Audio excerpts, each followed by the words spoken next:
Nathaniel Bassey petitions IGP over paternity rumor. Nigerian gospel singer Nathaniel Bassey has petitioned the Inspector General of Police seeking the investigation and prosecution of 4 persons for alleged criminal defamation and cyberstalking against him. This petition through his lawyers is coming barely a week after 4 social media users concocted a malicious insinuation that he, Nathaniel Bassey, is the biological father of the son of fellow gospel singer Mercy Chinwo. Consequently, the singer's lawyers urged the police authorities to, with all sense of urgency, treat the petition against the 4 social media users identified in the petition as Okoronkwo Ejike, Kingsley Ibe, Terence Eckert, and DJ Sports Kid. The petition reads, and I quote, "Our client is a gospel music minister whose songs and ministrations have impacted the lives of so many from different walks of life across the globe. On Friday, the 29th day of March 2024, Mercy Chinwo Blessed, another popular gospel music minister, and her husband posted pictures of their son and themselves on different social media platforms. However, our client was disheartened, saddened, and grossly disturbed to find that the above-mentioned suspects as mischief makers with a criminal intent to destroy the image and character of our client had made different social media posts of defamatory matter calling our client the father of Mercy Chinwo Blessed, a son, a woman who is married to another woman.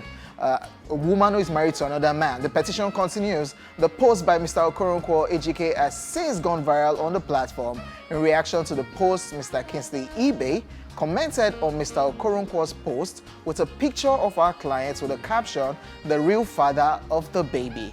In a post on the platform X, formerly known as Twitter, DJ Sports Kid, a verified X user, quoted the statement by Okoronkwo Ejike along with a screenshot of the post and added, "When are we doing DNA tests?" In another post, Mr. Terence Eckert on the platform X made a post writing, and I quote, "Take a look at the stunning resemblance of Mercy Chinwo's son and Nathaniel Bassey. Though the duo has been working together on several projects in the past, what do you have to say?" End quote. This nefarious act of the suspect, if not immediately dealt with, will continue to destroy our client's image, injure his reputation, assassinate his character, and cast aspersion on the good name built by our client over the years. The consequences of making such statements on social media have been known to tarnish the reputations of individuals, render marriages unstable, and many never recover from them. International reputation is an asset both for the individual and for the nation, and it takes time to acquire. Consequently, we urge you to use your good office to, in the interest of justice, investigate this matter, arrest and bring the suspect to justice, which will serve as a deterrent to others, the petition stated. To say that I am happy about this would be an understatement.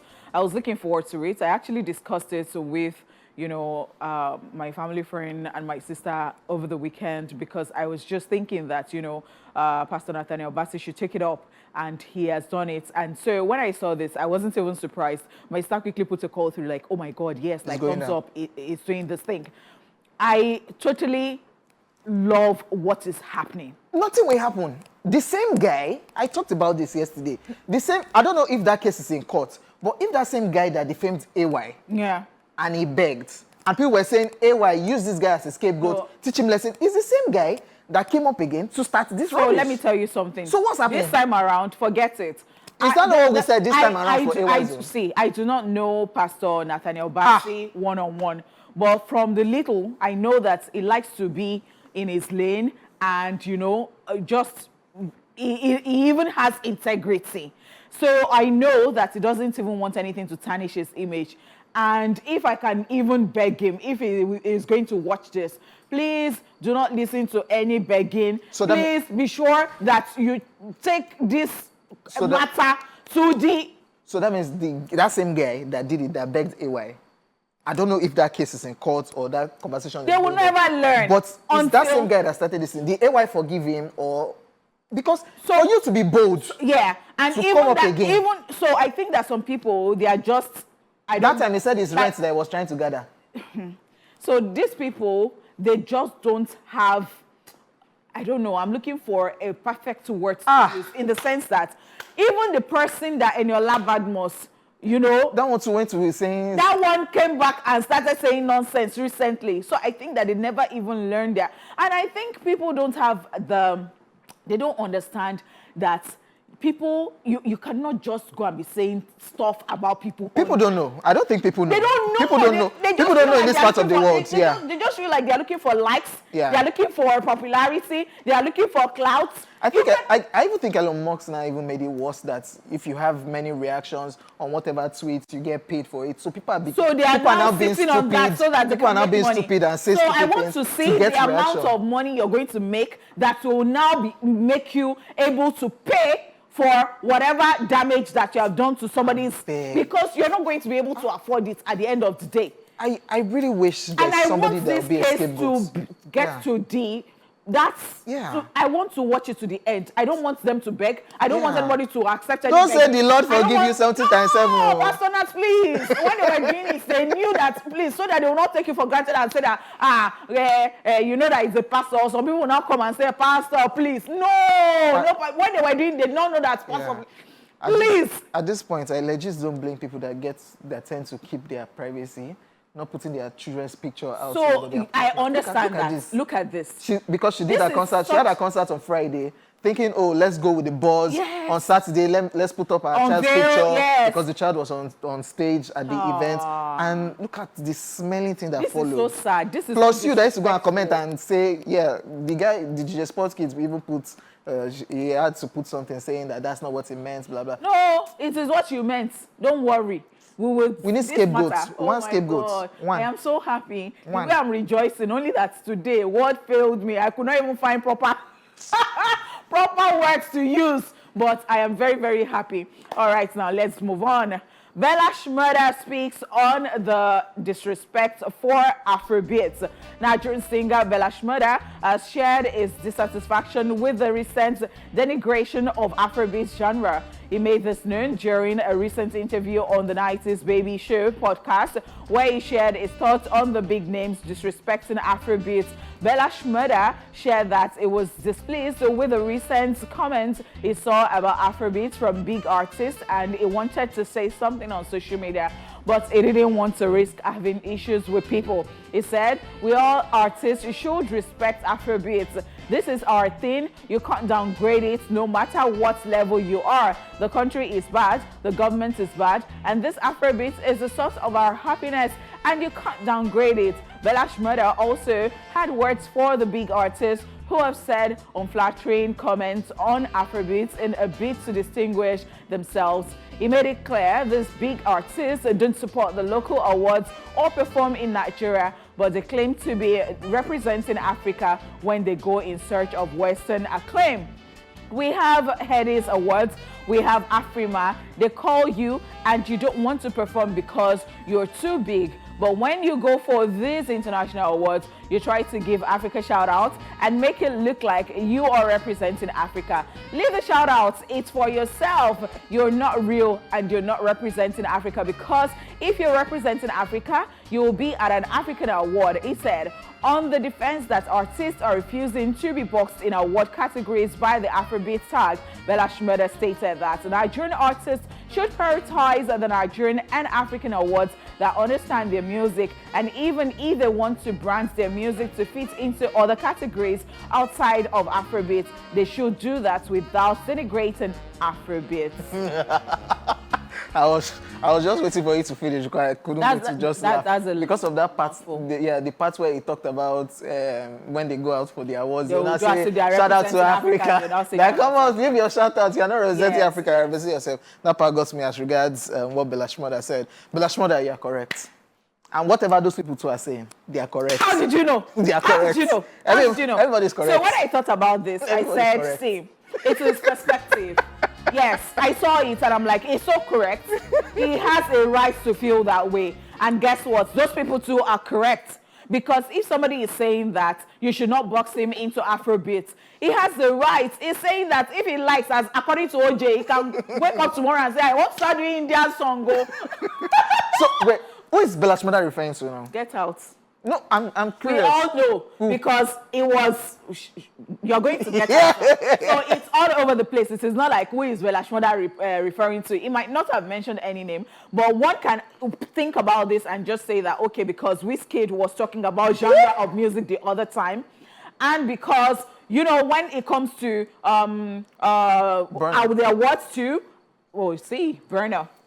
When it comes to the awards too, when it comes to he said we have Afrima and then we have Hedis. And the last time that Hedis held, Rema attended, and Rema specifically said that if we don't support our own, who will?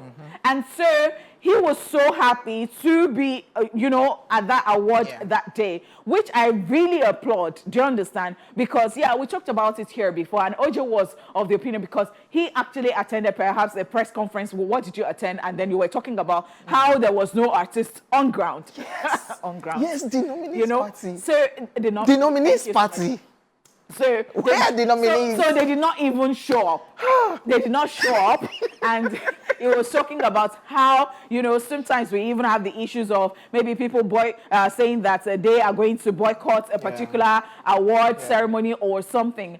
So if we do not even promote our own, who will? Because we keep talking about this Western world, and it cuts across every single thing, you know, and, you know, we just run there, and when we're there, we behave, and then when we come back here, we treat our things like trash. We cannot continue that way. We cannot. I understand his part, and I understand the other people's part, because if the other people say that, tomorrow, I want to be singing Lullaby.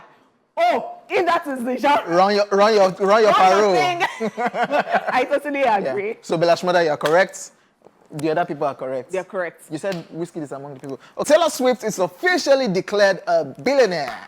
It's now official. American singer-songwriter Taylor Swift has officially reached billionaire status. Forbes released their 2024 billionaire list, and the singer climbed to 14th place with $1.1 billion fortune. The pop star, who is the most famous newcomer on the list, amassed an estimated $1.1 billion fortune based on earnings from her Era store, the value of her music catalog, and her estate portfolio. This accomplishment by Taylor Swift is particularly monumental, as she's among a small few who have achieved the milestone through music and performing alone. Taylor's Era store is the first store to cross the $1 billion mark, according to Pollstar's 2023 year-end chart. Not only was the landmark Era store the #1 store both worldwide and in North America, Taylor Swift also brought in a whopping $1.04 billion with over 4 million tickets sold across 60 tour dates, the concert trade publication found.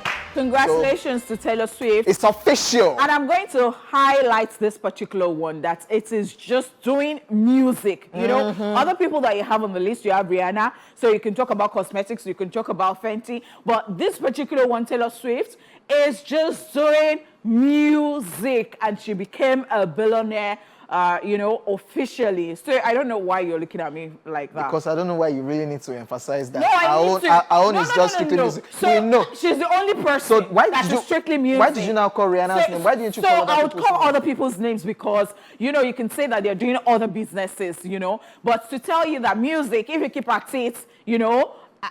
Better go and hustle. Don't do only music. But I am telling you that for somebody, it is only music. Yeah, which is amazing. And that's so amazing, because normally people would think that, you don't have one source of income, because if you have, to, you know, and all that. So that narrative, she's saying that, you know what, throw it to the back seat. Yeah, shout out to Taylor Swift. Yes. Shout out to Taylor Swift. Yeah. All right, ladies and gentlemen, we'll go on a quick break and we will be back.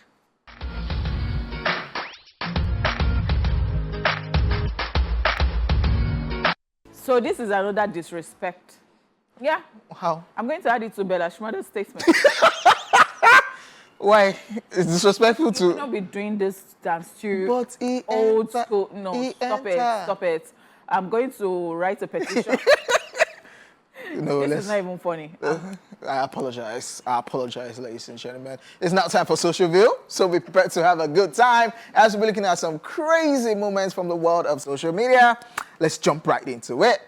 This one says, "Who are you?" is not a question in Nigeria. It's an insult, a serious one. Is this true, Nigerians? Yeah. Who are you? Who are you? I am the son of man. Because who are you? It's His Royal Highness the Finest. When you know that a fight is brewing is when you, first of all, hear, do you know who I am? Then you now hear another one. Who are you? Then you now say who you are. So it never goes that way. It is not a question in Nigeria. It is an insult. In fact, there are so many things in Nigeria that are insults. And I'm going to tell you, do you know how you see an older person and you say, how are you? They don't like it. They will not answer you. In Nigeria? In Nigeria, they will not answer really? you. So you could actually tell somebody who is experienced and well-read and educated and, literate, because there are people who have gone to school too in Nigeria, and then because they are older, when you say, how are you? So you can say, how are you? Or, how are you, sir? I answer that question because that person is just asking. Do you understand? It's so different from, but you see some people. Like, how are you? I think I'll do this as a social experiment and just... Emil Simbel, because the thing is that maybe the person will now be the person that can help you. The person will now use against you and say that you are rude. I'm not there. You better play safe and be civil. So, I'm a foreigner, so I'm trying to learn. Okay. You will trying to learn. No evidence. Okay. On to the next one. This one says, how much of an allowance did y'all get per week as a teen? And this person replied, allowance. I not get allowance, so. You people didn't? Except when I went to school because I was in the boarding house and then they gave me money to hold. And even the money itself, then they calculate. So y'all didn't get allowance growing up? Are you joking? So are you feeling the type of way right now? I'm foreign. You're not foreign anything. You don't get any allowance. Foreign. Forget it, you don't get any allowance. The next one says, it's like blender is the weapon fashioned against Nigerian chefs. Yeah. They think blend agbado and pineapple together. Yes. They call it, there's a particular brand now, and it's irritating to see on social media that everything is getting blended. See, I don't even get it. All those people want to be chefs, all those who just woke up yesterday and started YouTube, and they want to create content. You just see them, they are carrying, they are dicing it. Next thing. What is it? Carries on. I saw jollof rice that they have cooked. Why did you cook the jollof rice in the first place? Jollof rice. Somebody just mixed it with something. I could not continue watching it. Stop it already, because I don't even know. Oge wolo tale, you know. What does that mean? I don't even know. Oge is beauty. They forced me to enter that realm. Stop it. Okay, nonsense. Let's take Honeypots out of that realm of... Stop it already. Yeah, y'all should stop. People that will be doing nonsense. Because it's a weapon fashioned against Nigerian chef. Stop it. Yes, next one. This one says, the brand of children they released from heaven in the last 3 years. Nah, something. Mine saw where we eat as Jews and drank 3 out of the 7 left for this week. Mom switched location, my boy arranged chair, climbed up, located the carton, and took 2 more. COVID children, come here. Okay, they cannot even hear us. They cannot hear us. They cannot relate. I don't know whether this is... 3, 4 years, the kids that they gave birth. Yeah. Yeah. They are gangster. They are, actually. They are. They are too... I don't even know where they got it. Like, things have so changed. And I think it is from heaven. I don't know how God has done everything. Because way back, when you give birth to a child, a baby, they don't open their eyes for days. And their hands too are always closed, like this. But these days, I'm saying they come out from kidney like this. They're wise. Their eyes now. You can imagine this one, they eat something.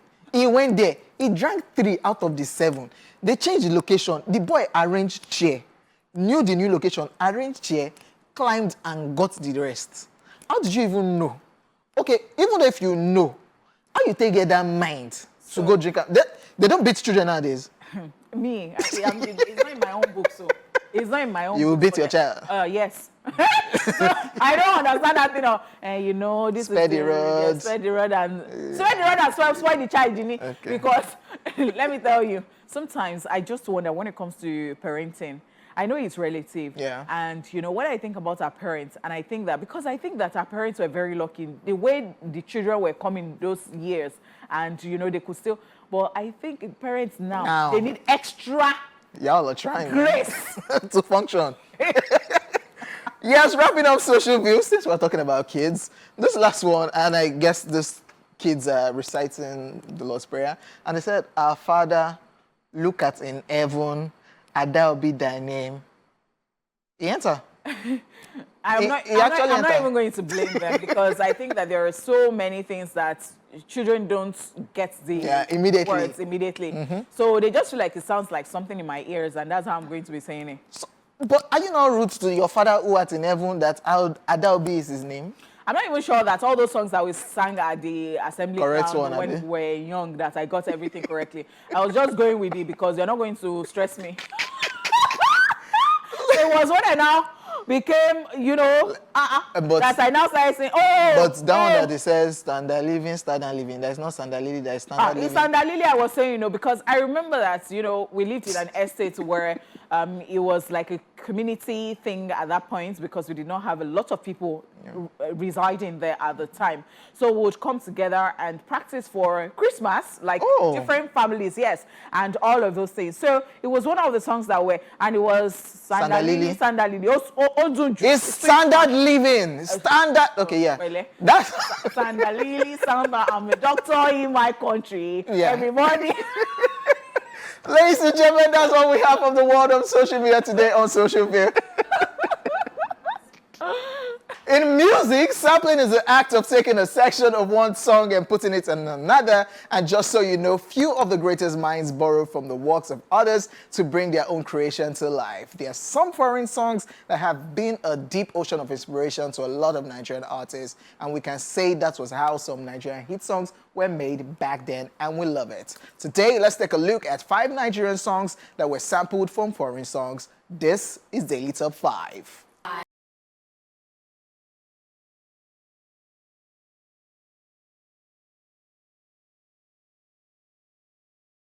Yes, number 1, the highly controversial song because it went controversial recently, Remedy's Shakomo. This trio group led by example in sampling songs as their first hit single, Shakomo, sampled the sultry energy of the instrumental arrangement of American rapper MC Lyte's Keep On Keeping On, transforming it into a club jam. The tempo of the beat for Shakomo was taken up a notch with the addition of bubbling talking drums, which made it easier for many Nigerians to relate with. P-Square, Busybody. This popular duo was one of the frontliners of the sampling culture in the early 2000s. Their songs borrowed heavily from R&B and hip-hop groups. And one of this song is Busybody, which heavily sampled American hip-hop group Fugees' Ready or Not. Busybody was one of the biggest hits in town back then that rocked Nigeria. In fact, Africa at large. If you are not a music buff, you would not have known it was sampled. Yeah, shout out to YJ for the hook on that particular song. Yes. Give YJ flowers already. All right. Yes, number 3, Funke Toba Joan Togba.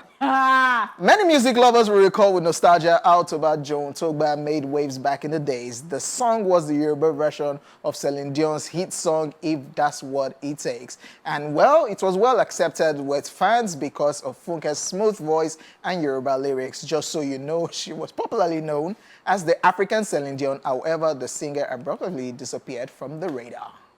Okay, let's move on to Sauce Kid. Yebariba Samboribo. Wow. Yes! That song was a national anthem and it was later used as a common slang amongst Nigerians back then. The song was sampled from Remy Ma's conceited word before was that Sauce Kid owned ambassadorship of the African rap music. Say what?